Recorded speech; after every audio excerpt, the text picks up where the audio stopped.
বুধবার বিজেপির পান্ডেশ্বর মণ্ডল 2 কমিটি অন্ডাল থানা ঘেরাও করা হয়। বিজেপি কর্মীরা অবৈধ কয়লা ও বালি পাচার বন্ধের দাবিতে অন্ডাল থানার সামনে তীব্র বিক্ষোভ প্রদর্শন করেন এবং বিজেপি কর্মীদের ওপর কথিত অত্যাচার বন্ধের দাবি জানান। প্রবল বৃষ্টিপাত সত্ত্বেও বিজেপি জেলা সভাপতি দেবতনু ভট্টাচার্য এবং পাণ্ডবেশ্বর বিধানসভা কেন্দ্রের প্রাক্তন বিধায়ক এবং প্রবীণ বিজেপি নেতা জিতেন্দ্র তিওয়ারির নেতৃত্বে কর্মীরা থানার সামনে অনড় অবস্থান নেন। বিক্ষোভের পর বিজেপি নেতাদের একটি প্রতিনিধি দল অন্ডাল থানায় একটি স্মারকলিপি জমা দেয় এবং অবিলম্বে অবৈধ বালি এবং কয়লা পাচার বন্ধের দাবি জানায়।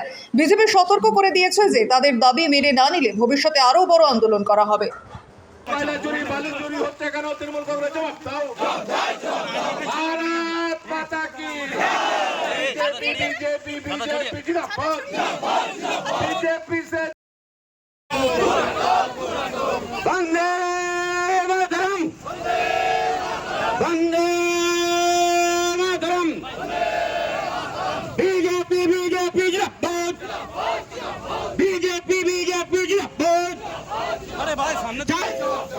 চুরি হচ্ছে কেন পুলিশ প্রশাসন জবাব দাও, চুরি হচ্ছে কেন পুলিশ প্রশাসন জবাব দাও, বাড়ি চুরি হচ্ছে কেন পুলিশ প্রশাসন জবাব দাও। আর কোনো আলোচনা নেই, এই দুটো শর্ত মানুন, ঠিকভাবে কাজ করুন। এই দুটো জিনিস না মানলে শুধু একজন আধিকারিকের বিরুদ্ধে চিঠি গেছে, এরপর আস্তে আস্তে আস্তে আস্তে যতজন এরকম দুর্নীতিগ্রস্ত আধিকারিক ইসিএলে রয়েছেন, যারা তৃণমূলের সঙ্গে সাঁঠগাঁঠ করে কয়লা পাচার করার সহযোগিতা করছেন, কাটমানি খাচ্ছেন এবং তৃণমূলকে সার্বিকভাবে সহযোগিতা করছেন, তৃণমূলের ছেলেদেরকে রিক্রুট করছেন, চাকরি দিচ্ছেন, বিজেপির ছেলেদেরকে কাজ থেকে বার করে দিচ্ছেন, এই কাজে যারা যুক্ত রয়েছেন তাদের সবাইকে পিঠে হুক লাগিয়ে টাঙানোর ব্যবস্থা আমরা করবো। 200-250 লোক এসছি, আপনাদের 20-25 জন পুলিশ অফিসার আগে থেকে দাঁড়িয়ে আছেন, কিন্তু আপনারা তো আশ্বস্ত যে আমাদের যতজন এখানে উপস্থিত আছে, যে ভাষায় অনুব্রত মণ্ডল পুলিশে নিয়ে কথা বলে, আমাদের কোনো কর্মী তো সেভাবে কথা বলবে না। আপনারা তো শিওর আমরা তো অত নিচে নামতে পারবো না, এটা ওই ধরনের কথাবার্তা আমাদের উচিতে পারে। তাহলে আপনাদেরকে সিদ্ধান্ত নিতে হবে যে দেশের সর্ববৃহৎ দল, বিশ্বের সবচেয়ে বড় গণতান্ত্রিক দল, এই দেশের ছাতা যিনি নরেন্দ্র মোদী, তার দল এত সংবেদনশীল, এত সংযত, সবাইকে সম্মান করতে পারে, তাদেরকে যোগ্য মর্যাদা দিয়ে তারা যে কথাগুলো বলছে সেটা সিরিয়াসলি আপনারা গ্রহণ করবেন। নিজেকে জিজ্ঞেস করুন, সে শপথ কি আপনারা অক্ষরে অক্ষরে পালন করতে পারছেন?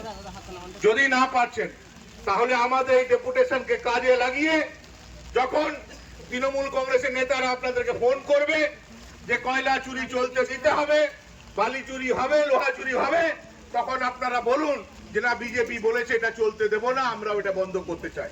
এই সৎ সাহস যদি আছে তাহলে করে দেখান কি হবে। যদি আধিকারিকরা বলেন যে হ্যাঁ এই বেআইনি কাজ আমি করতে দেবো না, কি হবে? 6 মাসের জন্য ট্রান্সফার হবে, হয়তো 6 মাস ট্রান্সফার থাকবেন। কিন্তু এই সময় যারা সৎ সাহস দেখাবেন যে পুলিশ অফিসাররা 2026 মে মাসের পর, তারাই তো প্রকৃত পুলিশ অফিসার হিসেবে তাদেরকে আমরা ধরে নেব, তারাই তো শাসন ক্ষমতা তাদের হাতে থাকবে।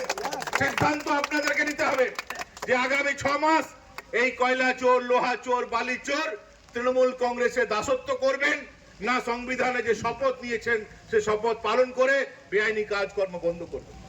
আমরা জানি এই কর্মসূচিতে এই বৃষ্টির মধ্যেও ভারতীয় জনতা পার্টির কর্মীদের এই উপস্থিতি এবং অংশগ্রহণ এটা প্রমাণ করছে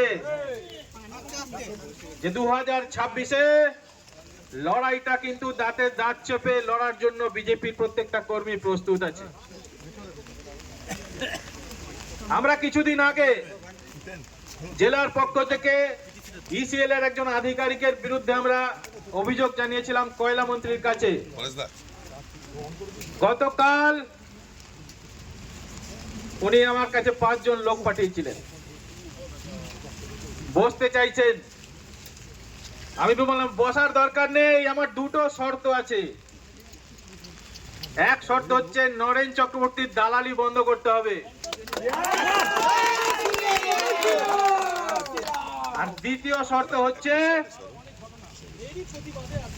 আপনার এরিয়ার যত রিক্রুটমেন্ট হচ্ছে তার 50% কর্মীর তালিকা আমরা দেব। আপনারা জানেন যে অঞ্চলে বেআইনিভাবে লোহা চুরি, কয়লা চুরি, বালু চুরি চলছে এবং পুলিশের একাংশ অফিসারদের যারা সৎভাবে চাকরি করতে চায় তাদের ইচ্ছা থাকা সত্ত্বেও তৃণমূল কংগ্রেস জোর করে তাদেরকে দিয়ে এই বেআইনি কাজকর্ম করাচ্ছে। আজ অন্ডাল থানায় আমরা এসেছি, আমাদের জেলা সভাপতির নেতৃত্বে এসেছি, আমাদের পাণ্ডবেশ্বর মণ্ডল 2-এর তরফ থেকে এই বিক্ষোভ কর্মসূচি করা হয়েছে। আমরা বলে গেছি যে বিজেপি এই চোরদের বিরুদ্ধে, বিজেপি এই মাফিয়াদের বিরুদ্ধে, বিজেপি এই বেআইনি কাজকর্মের বিরুদ্ধে তার প্রমাণ আমরা দিলাম। তৃণমূল কংগ্রেসের যদি সৎ সাহস আছে তারাও ডেপুটেশন দিয়ে বলুক যে হ্যাঁ বেআইনি কয়লা, লোহা, বালি বন্ধ হওয়া উচিত। সিপিএম পার্টি যারা বিভিন্ন সময় নির্বাচনে প্রতিদ্বন্দ্বিতা করে তারাও ডেপুটেশন দিয়ে বলুক যে লোহা, কয়লা, বালি ব্যবসা বন্ধ হওয়া উচিত। আর যারা যারা এটা বলবে না ধরে নিতে হবে যে তারা তলে তলে এই মাফিয়াদের কাছ থেকে অর্থ নিচ্ছে।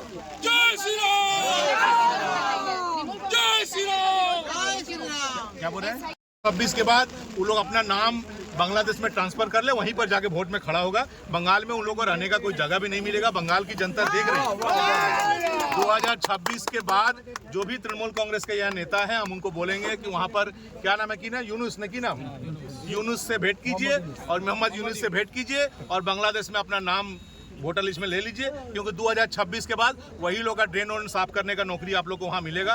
बंगाल में शासन करने का मौका भी नहीं मिलेगा। अब बंगाल में दूसरा काम तो हम लोग करने देंगे। বিধানসভা সমান্তরালে কিন্তু অন্ডাল থানা এলাকায় চুরিও বাড়ছে এবং আজকেও কিন্তু চুরি হয়েছে, এটা বড় ধরনের চুরি হয়েছে। না আমি কি করবেন, যে রাজ্যের মধ্যে তো চুরি বাড়ছে, চোরেরা জানে যে আমাদেরকে বাঁচাবার জন্য লোক আছে। এই সরকার, এই জেলাতে যত তৃণমূল কংগ্রেস নেতা তারা আমাদেরকে বাঁচাবে। সমস্ত চোরে, কয়েকদিন আগে আপনারা দেখেছেন যে একটা দুর্গাপুরের লোহা মাফিয়া, সে ঝাড়খণ্ড পুলিশ তাকে ছিনতাইতে অ্যারেস্ট করেছে, তার ছবি কার সঙ্গে বেরিয়েছে, এখানকার জেলা সভাপতির সঙ্গে বেরিয়েছে। দুদিন আগে একটা কুলটিতে একটা ছিনতাইবাজ ধরা পড়লো, পুলিশই ধরেছে, তার ছবি কার সঙ্গে বেরিয়েছে, তৃণমূল কংগ্রেস নেতাদের সঙ্গে বেরোচ্ছে। তো যত ছিনতাইবাজ, যত চোর, যত ডাকাত, তাদের তো গুরু হলো তৃণমূল কংগ্রেস নেতারা। স্বাভাবিকভাবে তাদের ভয় নেই, তাই তারা এগুলো করছে।